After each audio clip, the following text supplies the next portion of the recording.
Ayun. So, gumagana talaga at 5 volts talaga yung kada output of sorry. Ayan. So, try naman natin ah, yung socket nito. Ayan. So, kunwari eto. So, nabili ko to power delivery at 20 watts. Umabot to ng 20 watts plus. Okay. So, mukhang mali ata isaksak ko. Ayun siya. Welcome. Okay. Ayun. So, tama lang yung na-output niya. So, pagka tinanggal ko yung charger, ayan, nawala na siya. Okay? So, yun siya. So, ngayon, try naman natin is i-charge yung cellphone ko. Ngayon, ang capacity ng cellphone ko na watts is hanggang 30 watts. Okay? So, mga fast charger na yan. Katulad nitong fast charger ko na 120. Ngayon, sasaksak ko ngayon. Ayan siya. So, tingnan natin kung hanggang ilang watts. So, ayun siya. So, 5 volts sa 1.71 watts. So, hanggang 10 watts lang. Not sure kung hanggang ilan yung maximum na watts ng nitong devices na to. Check ko lang.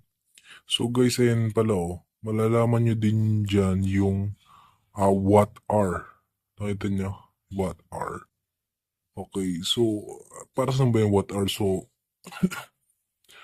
yung watt hour na yan, pwede nyo yung magamit kapag ka magko-compute kayo ng bills nyo. Kunwari yan. So, laging dyan nakasaksak. Kung ilan yung makukonsumo. So, kunwari yung watt hour. Ayan. Meron yung computation para makompute nyo.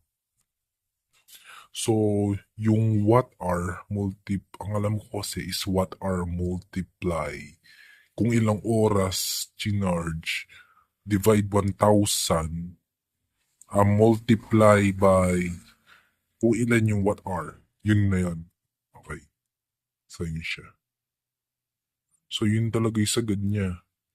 Nasa talaga siya Nasa 7, 8 watts. Kahit, or baka naman dahil dito sa cable. So, try natin tagalin tong cable. Or baka dahil dito sa Type-C siguro. Try natin.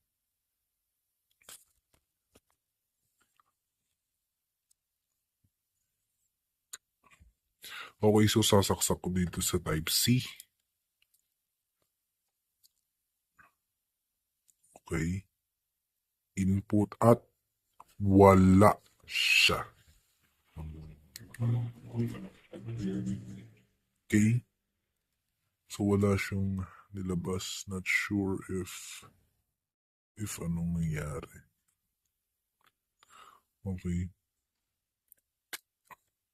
So try uli natin. Ayan.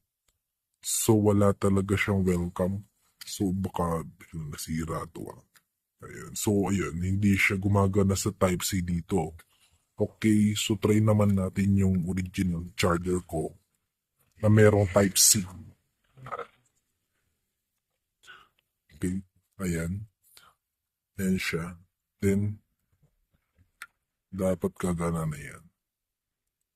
Ayan. So yun, sabi kasi dito Type-C input, kaso wala siya. Hindi ko alam bakit, siguro wala siyang load. Okay, baka wala siyang load, so ano natin yan. Tapos yung mga Type-C na devices. Ayun, yun lang siya. So doon pala siya gagana. So, kala natin sira. Hindi pala. So dapat pala merong load o merong devices. Okay? So, ano lang natin to? I-rotate lang natin to. Ayun, okay. Then, hintayin natin. Okay, so ganun lang pala siya. So, dapat pala may load or meron kang gina-charge bago mag-appear yung welcome. Hindi katulad naman ng nasa, yung sa USB-A, meron na siya. So, tanggalin natin to. Ayun, namatay siya. Ngayon, charge ko yung cellphone ko. So, dapat ang capacity kasi nito is nasa 30 watts pataas. Okay? So, kung makikita nyo is yun talaga siya. So, nakalimit lang talaga tong device na to. Itong device sa 10 watts. Okay, so nakita nyo. Ayun. So, yun lang talaga siya. So, kahit ilagay pa natin yung okay, patay natin.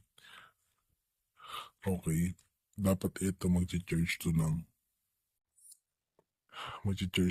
ayun, ng 20 watts pataas or 18 watts pataas. Type C. Ayan. Then on natin.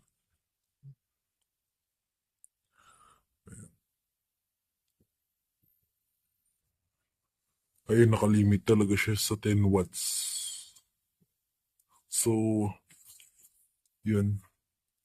So, siguro mo useful lang to sa mga small devices at saka yung mga power banks. So, not advisable na gumamit kayo ng ganito if yung mga devices nyo or yung mga sockets nyo is capable ng 10 watts pataas kasi nalilimit siya eh. Okay, so yun lang yung nasasuggest ko. So, yun lang. So guys, mali pala ako. So kung nakikita nyo, ayan no. So gamit ko na yung charger ko. Tapos gamit ko na rin yung cable ko. Okay, in the middle yung mismong device. So ang nilalabas niya yan na 23 watts. Okay, so binasa ko kasi kanina. Bakit ganun nakalimit lang sa 10 watts? Okay, so ayan na. Ito na gamit ko. Ayan no, 23 watts. Okay, so capable pala yung cellphone ko na 40 watts. Ayan. Pero kapag direct tong adapter sa cable, 40 plus watts yung ano niya. Di ko lang alam bakit ganyan. Pero ayan. Kaso bumaba na siya ng 12 watts. Hindi ko alam kung bakit.